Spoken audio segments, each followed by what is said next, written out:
Paper तो बहुत अच्छा था, काफी अच्छा था। बाकी ऑब्जेक्टिव ऐसे आए कि सारे बच्चों को कुछ समझ में ही नहीं आ रहा कि ऑब्जेक्टिव कभी ना कभी ऐसे क्वेश्चन आ ही जाते हैं कि जो हमारा सर घुमा देते हैं। क्वेश्चन देख के ऐसा लगता है। नमस्कार साथियों, मेरा नाम है ऋतिक राज और अभी मेरी मौजूदगी भारत के सबसे स्वच्छ शहर इंदौर में है। और आज हम लोग क्लास 12 का जो माध्यमिक शिक्षा मंडल भोपाल के द्वारा 12वीं का बोर्ड का परीक्षा आयोजित किया जा रहा है, उस परीक्षा के संदर्भ में हम लोग छात्रों से रिव्यू लेने आए हैं कि किस तरीके का पेपर रहा है। और समय जो है वो 12 बज चुका है और छात्र और छात्राएं कुछ ही क्षण में बाहर आना शुरू होंगे। हम उनसे ही डायरेक्ट समझेंगे कि किस तरीके का पेपर रहा, जिस तरीके से उन्होंने उम्मीद की थी उस तरीके का पेपर है रहा है या नहीं, और उन्होंने किस तरीके के क्वेश्चंस आ रहे हैं या प्रीवियस ईयर बेस्ड कितने हैं और ऑब्जेक्टिव्स कितने क्वेश्चन आ रहे हैं। इन सभी प्रश्नों पर हम लोग बातचीत करेंगे छात्रों से। कुछ ही क्षण में स्टूडेंट्स बाहर आना शुरू होंगे। और अभी हम जिस सेंटर पर मौजूद है, शासकीय नूतन उच्चतर माध्यमिक विद्यालय, यह सेंटर इंदौर में मौजूद है। और इस सेंटर पे काफ़ी सारे छात्र, सैकड़ों की संख्या में छात्र यहाँ पर एग्जाम देने के लिए अंदर मौजूद है और कुछ ही क्षण में बाहर आना शुरू होंगे।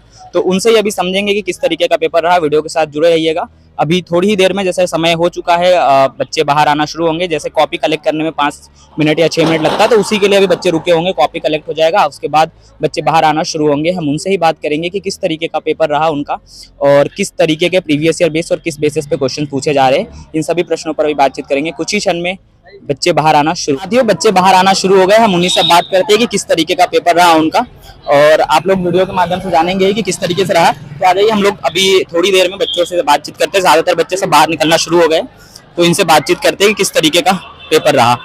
तो अभी कुछ साथी आते हुए दिख रहे हैं, उन्हीं से बातचीत करेंगे कि किस तरीके का पेपर रहा। तो हेलो भाई, कैसा रहा पेपर हिंदी का आपका आज का?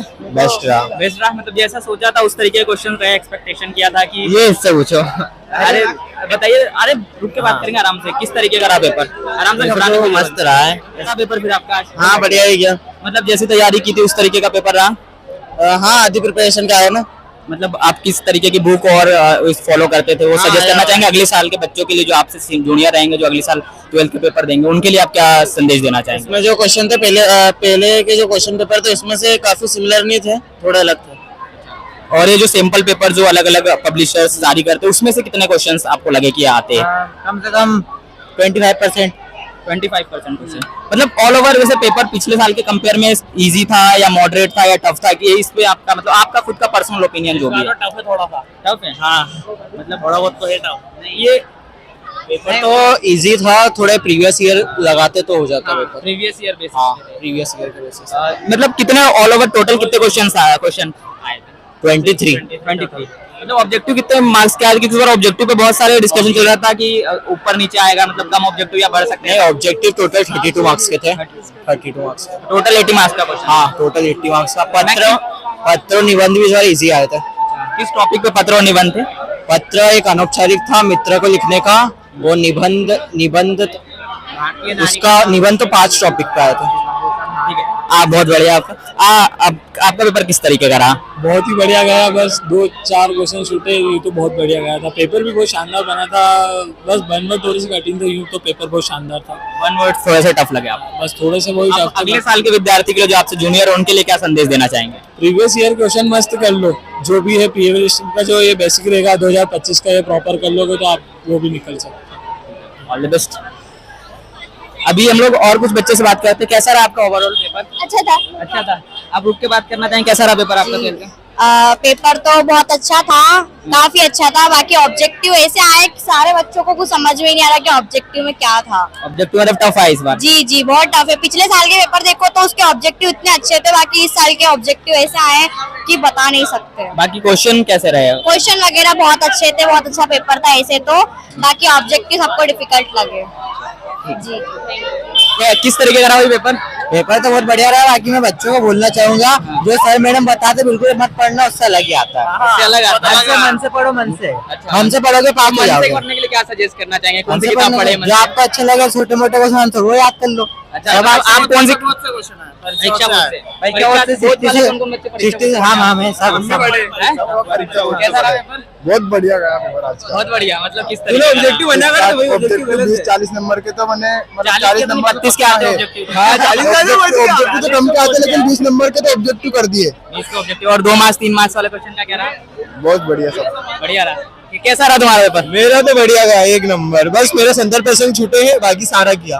ऑब्जेक्टिव में एक वाक्य छूटे बस, बाकी तो सारा। सारे छोड़ दिए कि आपके कुछ नहीं नहीं, उसमें से 3 करे हैं और हाँ 4 छोड़े। ऑल ओवर किस तरीके का पेपर है, मतलब ओवरऑल बात करें? ओवरऑल बाकी एकदम एक नंबर था, बहुत अच्छा। ठीक है, अभी और कुछ स्टूडेंट से बात करते हैं। और कोई स्टूडेंट बात करना चाहेगा? किस तरीके का रहा पेपर? पेपर बहुत बढ़िया रहा। सिलेबस में था, बस पढ़ना था, डीपली पढ़ना था तो सिलेबस में था। डीपली आया है। अगर शुरू से पढ़ते हैं पास तो हो जाते हैं। किस तरीके का? चलिए हम कुछ छात्रों से बात करते हैं। आप लोग क्या थोड़ी देर बात करना चाहेंगे? किस तरीके का पेपर रहा आपका? पेपर तो बहुत अच्छा गया, लेकिन हमको पता नहीं था कि ऐसा भी आ सकता है पेपर। ऐसा भी आ सकता है मतलब आधा अच्छा गया और आधा गंदा गया। ऑब्जेक्टिव किस तरीके का? ज्यादातर बच्चे बोलो सबसे ज्यादा ऑब्जेक्टिव में ही दिक्कत आई और वन वर्ड में तो बहुत ज्यादा है। हमको बताया भी नहीं किसी ने। और हमको बताया भी नहीं किसी ने। क्लास वाले सब देख देख कर लिख रहे थे और हम बैठे थे क्योंकि हमारे पास कोई पढ़ा लिखा नहीं था। अच्छा, पढ़ा लिखा नहीं था आपके पास? पढ़े लिखे ही है। चलो ठीक, बहुत बढ़िया। आ जाओ इधर अपन कुछ और लोगों से बात करते हैं। गौरव, साथ में आ जाइए आप भी। बहुत अच्छा। मतलब सब बच्चे, ज्यादातर बच्चे बोल रहे हो ऑब्जेक्टिव टफ है, आपको भी ऐसा लगा क्या? नहीं, ऐसा कुछ भी नहीं लगा, अगर पढ़ोगे तो सारे ऑब्जेक्टिव सही होंगे। प्रीवियस ईयर बेस्ड ऑब्जेक्टिव थे या कुछ नए ऑब्जेक्टिव इस बार ज्यादा रिपीट वाले हुए कि ऐसे नए नए पूरे आए? पूरे नए नए आए थे, रिपीट कुछ भी नहीं हुआ है, 1 या 2 ही ऑब्जेक्टिव रिपीट हुए। तो ऑल ओवर आपका कैसा रहा पेपर? बहुत अच्छा। बढ़िया। अगला पेपर की तैयारी आज से आप शुरू कर दें। कब है अगला पेपर आपका? 28 तारीख को। किस सब्जेक्ट का? इंग्लिश। ठीक है, आपका पेपर कैसा रहा? आप काफी खुश? बहुत अच्छा है मेरा पेपर, मुझे बहुत अच्छा लगा मेरा पेपर। कि किस तरीके के क्वेश्चन जैसे एक्सपेक्ट किए तो उसी तरीके के रहे कि नहीं रहे? पूरा चैप्टर वाइज आए थे क्वेश्चन, चैप्टरों में से ही आए थे, मतलब कुछ भी बाहर से में कि मतलब जो चैप्टर पढ़ा है ना, तो चैप्टर अगर आपने चैप्टर अच्छे से पढ़ा है तो आपको क्वेश्चन आंसर आ जाएंगे, और अगर आपने मतलब ऐसा डीपली पढ़ा है तो भी क्वेश्चन आंसर ऐसा नहीं था। और ग्रामर आपको बहुत अच्छे से ध्यान देनी थी।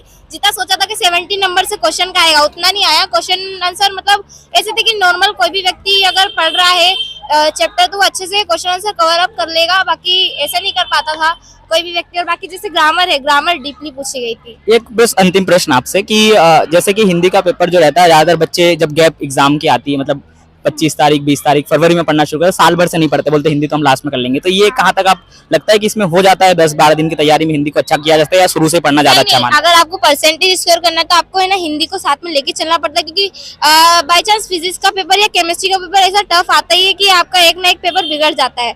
तो उस वजह से अपना परसेंटेज स्कोर यही सब्जेक्ट करता है, तो इसको भी और इंग्लिश को भी, हिंदी और इंग्लिश दोनों सब्जेक्ट को आपको साथ में लेके चलना पड़ता है। अगर हम ज्यादा फोकस हमारे मेन सब्जेक्ट पे कर रहे हैं, बायो हुआ, फिजिक्स हुआ, केमिस्ट्री हुआ, या इधर अकाउंट या आईपी हुआ, अगर इन सब्जेक्ट पे ज्यादा फोकस करते हैं, अगर इन सब्जेक्ट में भी मिनिमम कभी ना कभी ऐसा क्वेश्चन आ ही जाता है कि जो हमारा सर घुमा देते हैं, क्वेश्चन देख के ऐसा लगता है प्रीवियस ईयर के पेपर उठा लो तो फिर ऐसा लगता है कि नहीं क्वेश्चन बहुत टफ है, तो फिर इस वजह से हिंदी और इंग्लिश को साथ में लेके चलना पड़ता है कि जिससे हमारे परसेंटेज तो उठ सके। अच्छा, आपका कहना है कि हिंदी को है स्कोर बूस्टर सब्जेक्ट के तौर पर हम देख सकते हैं? हाँ, सही है कि इसको महत्व तो देना ही पड़ेगा, क्योंकि अगर हम सोचेंगे कि नहीं हिंदी 15 दिन में पढ़ लेंगे तो नहीं, ऐसा नहीं होता है।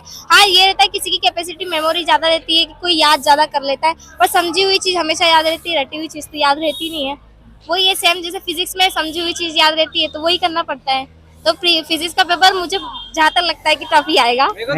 उम्मीद करता हूँ कि आपका फिजिक्स का पेपर जिस तरीके से आपका हिंदी का रहा उसी तरीके से आसान रहे। थैंक यू, बट मैं भी ऐसे चाहती हूँ कि जैसा क्वेश्चन पेपर को देख के ऐसा लगे जैसा कि आज हाँ ठीक है क्वेश्चन बहुत अच्छे हैं, बस ऑब्जेक्टिव में थोड़ा प्रॉब्लम आया कि कुछ ऑब्जेक्टिव डीपली दिए गए थे, जो मतलब वो ज्यादा ही डीप में थे, वो ज्यादा नहीं हो गए, 6-7 ऑब्जेक्टिव थे, बाकी तो सब अच्छा गया है पेपर। और ऐसे का है तो ऐसे भी मतलब टॉपिक पे से रहा, ऐसे एक भारत की नारी के लिए, भारतीय नारी में मतलब भविष्य और वर्तमान है, तो इसके बारे में बताया गया है। और बाकी मतलब जैसे नॉर्मल टॉपिक नहीं थे कि पर्यावरण प्रदूषण है, विज्ञान, इससे हटके थे, और ये जो टॉपिक थे ये थोड़े यूनिक थे, ये अच्छे थे, जो आने वाले लोगों के लिए बेस्ट रहेंगे। अपने छात्रों को सुना कि उनका पेपर किस तरीके का रहा। ज्यादातर छात्रों का कहना है कि हमें डीपली स्टडी पे ज्यादा फोकस करना चाहिए, क्योंकि अब क्वेश्चन जो है वो परंपरागत तरीके से जो पूछे जाते हैं, पर्यावरण प्रदूषण पर निबंध, कंप्यूटर पर निबंध, उससे हटकर एक नए अमूर्त निबंध की जिस तरीके से पूछे जाते हैं उस विषयों पर पूछे जा रहे हैं। तो इसी तरीके के रिव्यू देखने के लिए आप चैनल को सब्सक्राइब कर लीजिएगा। हम अभी आपको जो 10वीं का पेपर 27 फरवरी को है, हम उस पर भी रिव्यू आप लोगों के लिए हिंदी सब्जेक्ट का देंगे, और भी तमाम सब्जेक्ट जैसे कि फिजिक्स, केमिस्ट्री, अकाउंट्स, इन सब्जेक्ट के भी रिव्यू आपको डायरेक्ट सेंटर से दिए जाएंगे। तो चैनल को सब्सक्राइब कर लीजिए। यह वीडियो देख रहे हैं आप पर्याय एकेडमी पर, युवा परीक्षार्थी पर और पब्लिक समाचार पर, आप इसे भी सब्सक्राइब कीजिएगा। कैमरे के पीछे साथी गौरव है जो आपके लिए जिद्दोजहद में लगे हुए वीडियो रिकॉर्ड करने में। तो वीडियो को अंत तक देखने के लिए धन्यवाद।